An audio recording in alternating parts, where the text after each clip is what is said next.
So Mike Gow here for Dentaltown UK, and it's my great pleasure today to have Brian Whittle MSP in to talk with us. Thank you very much for coming in. That's an absolute pleasure. Now Brian has a very interesting background. He originally studied, is it true that it was industrial chemistry? Is that right? I did industrial chemistry for about 5 minutes. I was quite lucky that I got out. I was ICI actually up the road. I got out of that through sport, got me out of that. So I didn't find, I've got to be honest, sorry for the industrial chemist out there, I didn't find it particularly interesting. Okay, and obviously you became an athlete and represented GB about 45 times, is that right? I did, yeah. I was really lucky over a sort of decade or 11-year period. I managed to represent the United Kingdom or Great Britain, Northern Ireland 45 times, in Scotland probably about the same number. And gold medal winner. How many golds? I've got 3 golds and 3 silver. Fantastic, and of course, famous for the one shoe incident. You knew I was going to bring it up. Yeah, I've got to say, you made a happy man very old. That was in 1986, believe it or not. You know, it's such a long time ago. But yeah, European Championships 1986. Akabussi ripped the shoe off, and I had to run the leg of the relay with one shoe on. Yeah, and am I right in saying, did you run faster than you'd normally run with the one shoe? Or was it just adrenaline. I was the second fastest in the team at the time. I ran 45.09, which at the time was my fastest relay split. It shows you what fear can do. And I think that's the point. I think sometimes it's like a football team that goes down to 10 men and then suddenly starts playing better. I think when you're given that incentive to, I've lost a shoe, I'm going to have to really hammer this, it just gives you a bit of an extra edge on. I think also the fact is I actually went down that day as the reserve. I wasn't in the original team, and it was only 45 minutes before the race that Phil Brown pulled his hamstring in warm-up, and I had to step into the breach.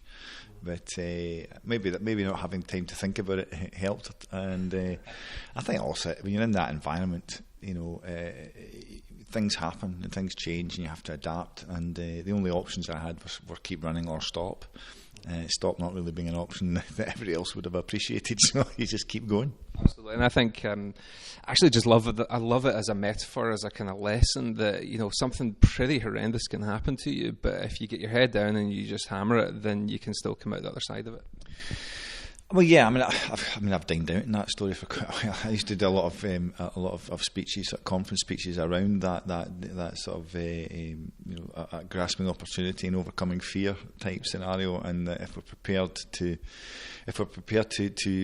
accept opportunity, you know, we can do anything. And I think that that's, you know, pretty much how I've lived my life. You know, it's that if opportunity comes along, you never know when it's coming, but be prepared to grasp it. Absolutely, and I guess with that concept in mind, we were going to chat about Brexit, and I guess it's a similar kind of theme that you didn't really want to run the race that you're having to run just now, but here we are, and we're dealing with this scenario, and we've got to get our heads down and get on with it. Yeah, well segued into. He's such a pro. I think that yes, I mean, I you know, unashamedly was a big Remainer for Brexit. I campaigned for that. I think the business I was in beforehand was a small business, but it was European wide, and our head office was in Prague, and I had, you know, 7 different sort of European nationals working for us in that office, as well as other people from around, about a couple of people from China and South America. So I was a big Remainer, and hugely surprised. Mind you shouldn't be in today's politics, I think, and hugely disappointed when the UK voted to leave Europe. I mean, my position has always been that I think that is Europe perfect? Far from it. But my personal opinion was I'd rather be on the inside of it, trying to effect change. But it was in a manifesto that we would give people the vote. We gave people the vote, and if you're prepared to give people the vote, you have to accept the result that comes. Prepared to accept whatever the result is. You have to be prepared to accept it. And here we are in Brexit, and people will say we didn't know what it meant, or we didn't know what we'd get into this kind of mess. that wasn't what was on, unfortunately, in referenda. It's a very binary decision, which I'm not a big favour of, I have to say. But that's what happened. So we have to get on with it. And quite frankly, we haven't got on with it very well. I think that politically, a lot of the opposition are grabbing the opportunity, if you like, to further a different kind of political agenda, and that I think is detracting from our ability to leave Europe. Are we surprised? Should we be surprised that Europe are playing hardball with us and not giving us an easy ride? Of course not, because they want us to stay. So they're not going to give us an easy ride at all. So I think that for me, the Brexit debate is over.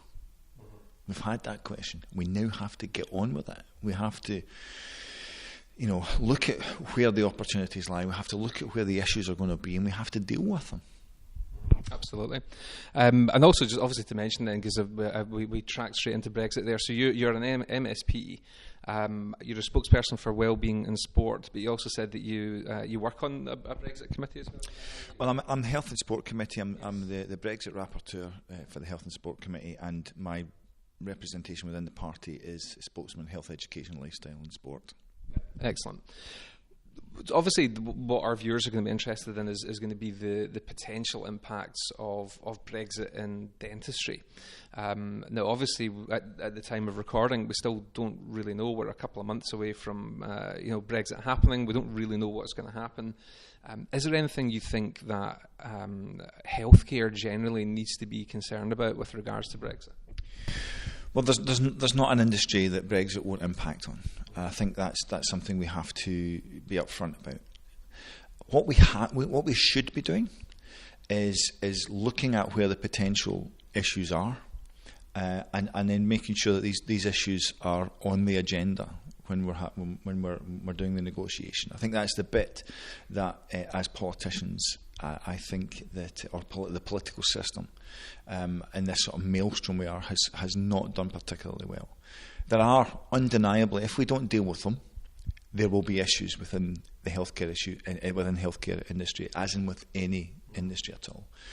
So what we should be doing is speaking to those industries and making sure that those fears, those issues, those potential issues are on the agenda, especially in healthcare, because I think it's one of the industries, I think, across Europe that is probably easier to deal with the other with all the other countries, because they have the same issues as well. And I think in healthcare we could very potentially smooth out a lot of the wrinkles that are coming down the line. So I think we have to have that discussion. I mean, in March, what we're doing is leaving. We've got the framework. We have to understand that it's the framework we're agreeing, and then after that, the real nuts and bolts are put together going towards 2020. So I think what we have to be doing is, are there potential problems? Absolutely. But we need to be highlighting them, and we need to make sure that they are on the agenda. Absolutely. And I think I think some of the fears, I guess, any small business is going to have is going to be around recruitment. It's going to be around import of materials and products from Europe and those kind of things. But I guess there's also an element of avoiding the Christmas rush kind of factor where people, it's Christmas, the shops are closed for a day, we need to stockpile stuff and buy stuff in, because I think that fear-mongering and that attitude is also going to then create a problem that potentially didn't even exist in the first place. Well, I'll answer that in two ways. I'll answer your second part of that first. I think the way in which this Brexit has been dealt with on the political scale and in the media as well has led to this almost panic type and stockpiling, etc. So I think the language that we use, we need to moderate it a bit. And we need to bring it down to a level where the small businesses and businesses in general can actually make some headway in understanding of the direction of travel they're going in. So I think that is definitely a responsibility of politicians. We know that the media's role is to try and stoke that up to make big stories, but as politicians, I think we have to moderate our language a bit better.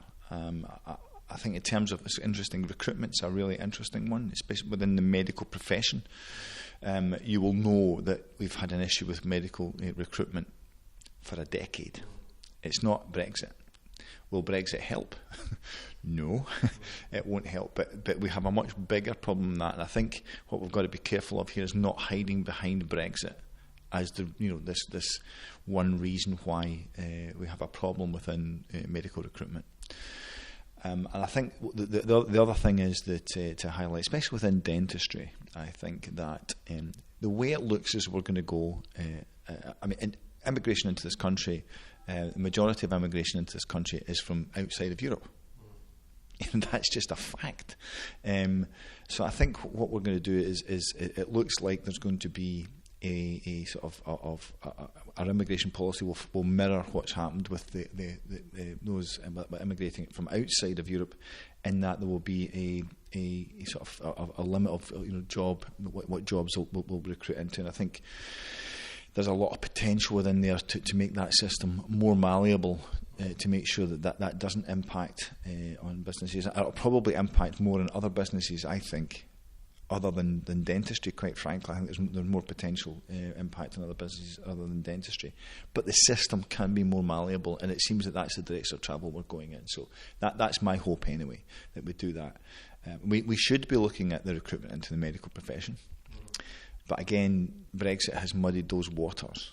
And the real reason for the problems within recruitment in the medical profession are being hidden at the moment. Okay. Do you? I mean, can you see ultimately there being, you were talking about avoiding the kind of negative spin and things and the fear aspect of it. Do you see there being positives and things that we can actually get from this with regards to recruitment? I mean, are there ways of changing the way we're doing things that's going to be to our benefit, do you think? Well, I think that I say again within dentistry itself, I think the impact of Brexit on recruitment into the dental profession, I don't think is going to be huge. I don't think it's going to be huge. I think what we do have to do is we have to look internally at the way we are training, the way the places available at Scottish universities. And medical schools for dentistry and doctors. We've got a huge problem with nearly 900 doctors short. We're looking at we're short of midwives, we're short of nurses. So I think we've got to look at how we recruit into the medical profession from a home base, because as you well know, there's especially in dentistry and in medicine in general, there are a lot of Indigenous students who have the qualifications to get into medical school, who are not getting in. Of course, yeah. Because there's a cap. So, I'm sorry, but there's one of the solutions right there. Now, it's a long-term solution because it takes a long time to train a dentist or a doctor. But that's where we've got to be. We've got to start looking at health on a long-term basis. Yes, we have to look at and if we think there's going to be a potential issue with Brexit, yes, we have to look at that, and we have to look at ways in which we make sure that our immigration policy allows for that stream of immigration to happen. But we've also got to not just say Brexit. We've got to look at our internal market, and we've got to look at the way in which we recruit into our medical schools and into our universities. There's the other side of it as well, of course. I mean, we do lose across all professions people emigrating, and people don't really talk about that. But there's plenty of dentists and the dental team and the healthcare staff that take opportunities, Australia, Dubai, and leave as well. You touched on one of the things that I'm quite passionate about. I think that one of the things, if we're going to get into the bigger agenda and the wider agenda here, the way that we look after our healthcare professionals should be the starting point. Who's looking after the health of our healthcare professionals? Are we creating an environment where that's a good place to work? And I think that's the starting point. It's one of those. It's a strange thing. It's one of the things I brought over from being an athlete is long-term goal. You start what you're going to do today to hit that long-term goal, and the first thing we have to do is, in this preventable health agenda, we have to look after the health of our healthcare professionals. We have to create an environment that is a good place to work, so that the people that are our own people who are qualifying here in Scotland want to stay. You know, it's we're making it a better place to work. You know, a better working environment than the place they're going to. That's where we have to start. These are the issues we have to be looking at, I think, in the long term. Politics is very bad for that, of course, because we work in 4 and 5 year cycles. But we need to be looking at 10, 15, 20 year cycles, 30 year cycles if we want to know the truth around the preventable health agenda. And I think, to me, so far, nobody's been brave enough to deal with that. Absolutely. So I guess the take-home message from all this is not ideal, but we're getting on with it. As far as healthcare is concerned, there are a few issues, but you reckon at the other side of it, come April, things are going to be okay, and we don't have anything to panic about. Well, there's 3 things in life that are guaranteed: death, taxes, and change. And this is a belter. I'll give you that. This is a major change, and I think as a human race, we're always fearful of change. You know, but the more, I mean, modern day society is that change happens all the time. You know, there's no such thing as jobs for life and all that sort of stuff anymore. So there's a big change coming. You know, and are we fearful of it? I think lots of people are, obviously. But will we survive out the other end of it? Absolutely, we will. You know, Great Britain will still be here. We'll just have to adapt. You know, and I think that's modern life, I'm afraid. Absolutely, and you look back over the history of the 20th century, we have adapted and changed plenty in that time, haven't we? Well, yes. I mean, and change is happening at an increasing pace. But I think you know, we're the 5th biggest economy in the world. You know, we're a very adaptable, an adaptable country. You know, we're a very inventive country. Always have been. You know, we've given the world a lot. You know, so I think that I know my personal view is I'd rather have stayed. We're not. So we need to be looking ahead, and we need to start adapting rather than trying to resist that change. We're going to have to accept that change is going to happen. So let's make sure that change is to the benefit of us all. And I guess whatever happens at the end of the day, people are still going to need their dentists and their dental teams, and you know we're there to provide that service. And yes, there may be some recruitment issues, there might be some stock issues in the early days of it, but that can't last forever, because at the end of the day we've got to get on with it. You know? You know, I think, well, the other thing you have to remember as well is that Europe have the same issues with us leaving as well. They need, you know, there's a reciprocal thing here. It's not just one way. You know, that as you've said, quite rightly said, we're exporting as well as importing. So there is that two-way street here. And I think, I mean, in terms of, you know, I say my big passion is around the preventable health agenda. I think the biggest thing for the UK and for Scotland, the biggest single issue is the health of the nation. I think that is something that's been lost at the moment, and a huge footprint in education. But one of the things around preventable health is that's not always talked about is our oral health, our oral hygiene. And you'll know, and your viewers will know, that the rise in poor, oral hygiene is quite market, and these are the things that we can actually do something about, that around that whole health education, around ensuring that that we're looking after our general health, looking after the health of our teeth and our gums and our mouth, etc. Hugely important, because it has such a huge impact on our overall health. These are the things actually we need to be focusing on, because if we don't deal with the preventable health agenda, which we did a study in the Health and Sport Committee, is costing the Scottish economy somewhere in the region of £30 billion a year. 30 billion. And just to put that into perspective, the Scottish budget's about 34 billion. So if we could deal with, or take 10% of that preventable health agenda, if we could take that back and use that extra 3 billion in the health service, what would that do for us? Because in my view, if we don't deal with the preventable health agenda, the path that we're on just now is unsustainable. And what we're doing is we're not looking after the long-term health of the healthcare profession. We're not looking after an NHS. We're actually managing its demise.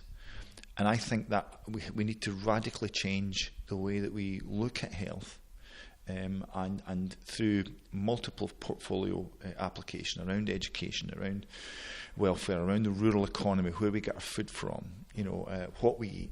If we don't deal with that, the NHS is under severe strain. It's very simple. Health is very simple. It's what you eat, so it's nutrition, it's physical activity, and inclusivity. Those are the three pillars of health. And if we don't deal with that, if everything's not based in that, then we're setting ourselves up to fail. Absolutely, and I think almost that's where kind of Brexit politically has kind of clouded the water recently. I mean, I've had the conversation with my wife where you see it on the news every night, and you think, imagine what else we could have done if we'd spent all the time that's been spent talking about Brexit, all the time in the House of Commons, if that had been focused on something like healthcare. Can you imagine where we would be right now? Well, I mean, that is the huge frustration. I mean, we're the same in Holyrood. Brexit, the government are bringing forward Brexit debates every week. We actually call Tuesdays Brexit Tuesdays, because every week there's a ministerial statement on Brexit, and it's hugely weaponised. Whereas I brought a paper out in June about changing Scotland's attitude to nutrition, physical activity. And it got a little bit of traction, and then Brexit just steamrolled it. And the reality is, we should be talking about education. We should be talking about health. We should be talking about welfare. We should be talking about the rural economy. All the things that impact on a day-to-day basis. They have the biggest impact on the population. And they're not getting airtime, and they're just getting shoved to the side. And Brexit is this shield that's preventing us to tackling those issues and tackling governments on those issues. I think, again, that's obviously one of the big downsides with how things have been going politically, that had we kind of got a deal, had we decided what we were doing and got that out of the way, we could have been getting on with this. I think a lot of people are, I guess, as much as there is the fear of the uncertainty, I think people are genuinely at the point where they just kind of want it done. They're looking forward to the end of March, and let's move forwards with whatever's going on, whether it's hard, soft, or deal or no deal. Let's kind of get on with it. Yeah, me too. I think, if we're going to be brutally honest, if we look at the political, all the political parties at the moment, nobody's coming out of this well. Obviously within the party that I represent, down there's that faction that are trying to take us down a particular path. We have an opposition, Labour, who are hell bent on trying to get us to a general election. That's their goal. We have an SNP who are hell bent is getting us to an independence referendum number 2. We have a Lib Dem party who have tried to separate themselves out from everybody else by trying to say let's not have Brexit. We have a Green Party doing the same. So nobody doesn't. There's an agenda on everything. We shouldn't be surprised by that in the sort of modern day politics, where social media now plays such a huge part in the way we shape our thought process.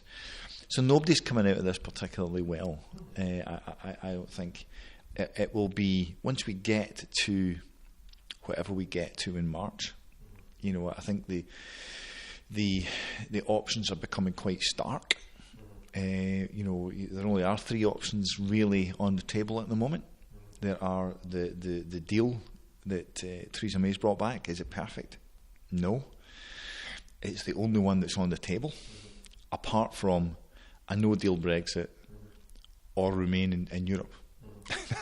That's what we've got at the moment. And probably I'm not comfortable with, if I'm totally truthful, I'm not comfortable with all of them. But the point of fact is, there is a deal on the table right now that Europe say they will accept, and that has been negotiated by Theresa May.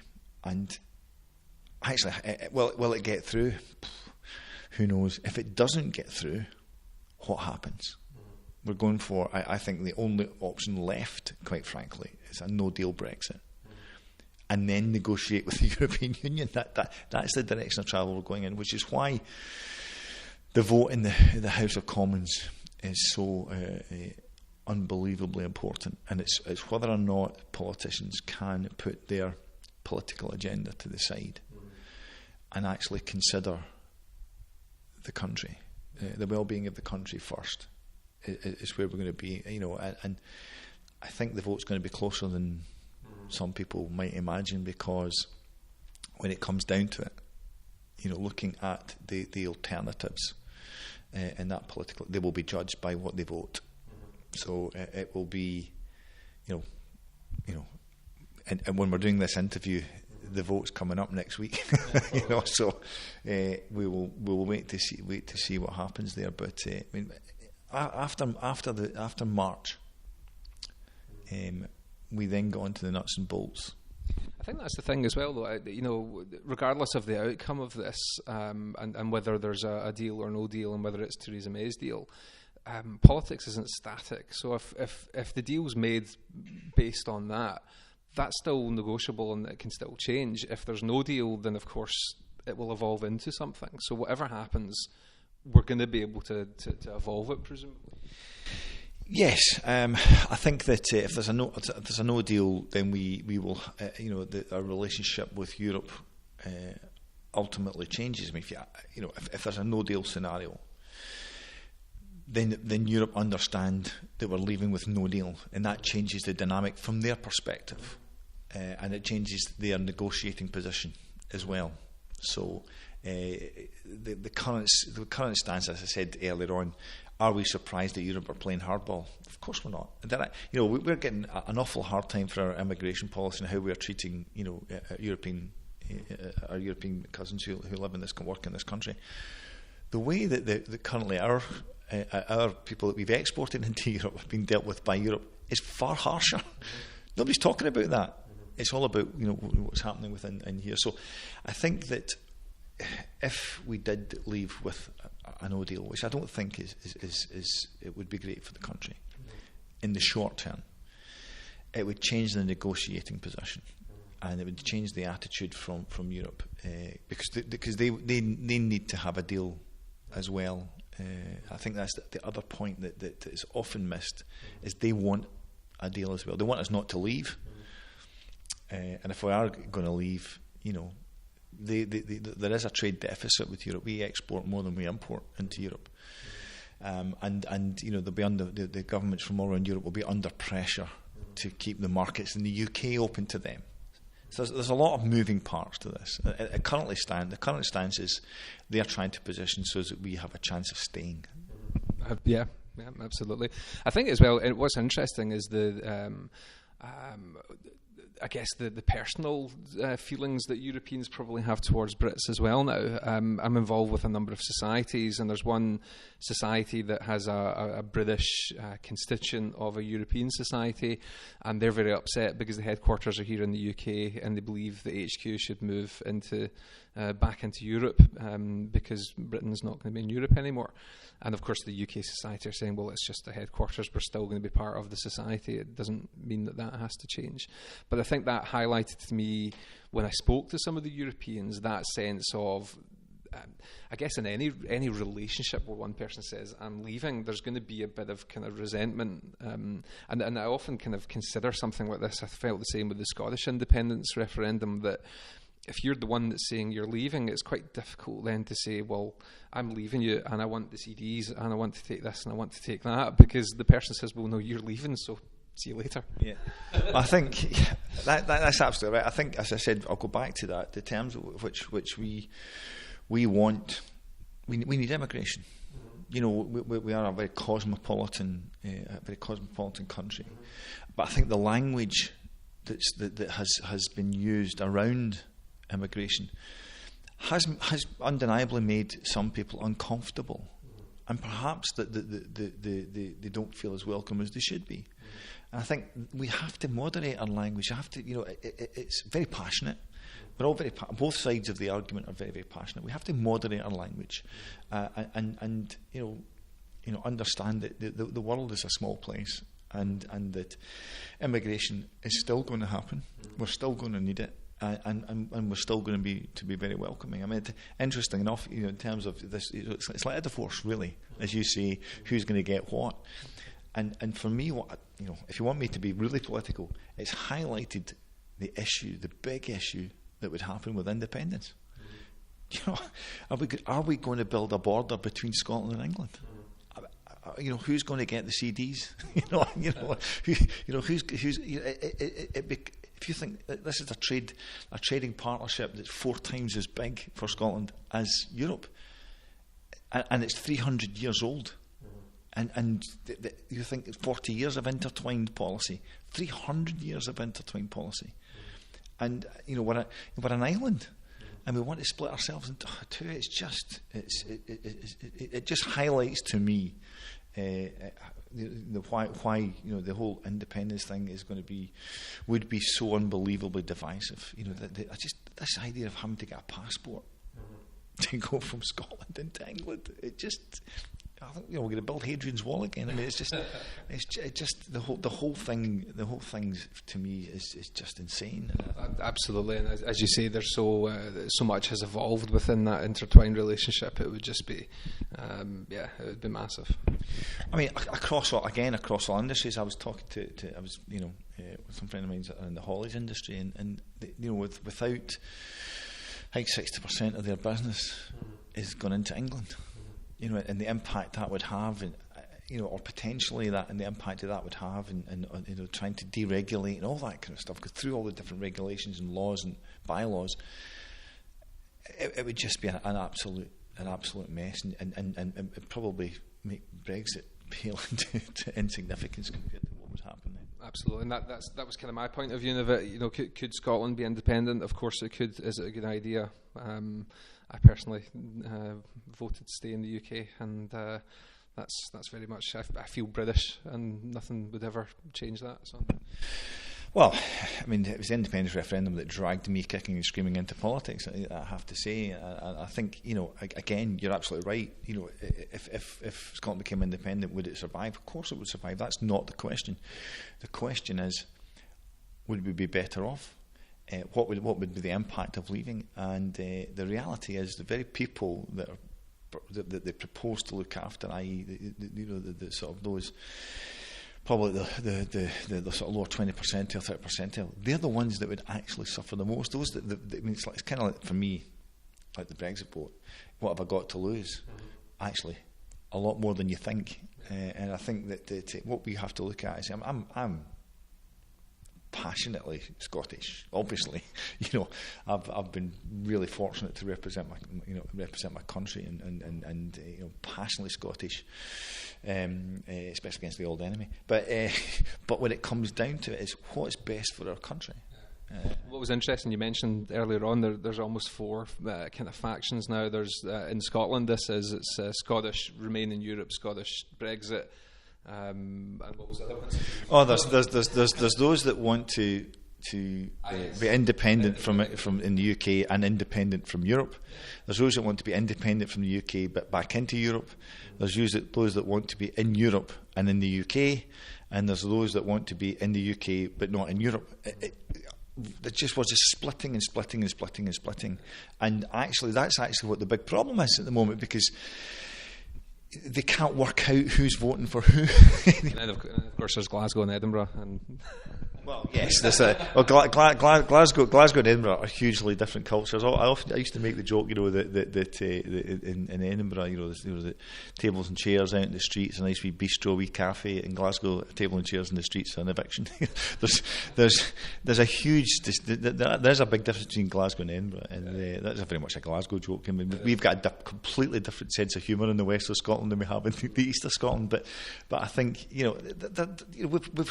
we're finding ways of pulling ourselves apart, rather than we're not one nation anymore.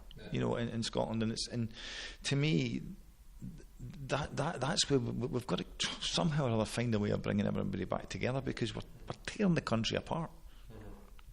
Well, Thank you very much. I think, obviously, this conversation could go on, and we could sit here and a bit like the politicians sit and talk about it, but hopefully it's given some of our dentists a bit of a kind of insight and hopefully some reassurances that we're going to be okay and that things will be fine. And I guess hopefully we don't have to sit down and have this conversation again in the future about other referendums, etc. But we may have to get you back in. Oh, well, please don't. But in the meantime, thank you very much for coming in and chatting to us. It's very much appreciated, and all the best. You can't have a particularly easy job just now. People say dentistry is a difficult job, but I certainly don't envy yours just now. So, Well, pleasure to talk to you. Thank you very much. Cheers.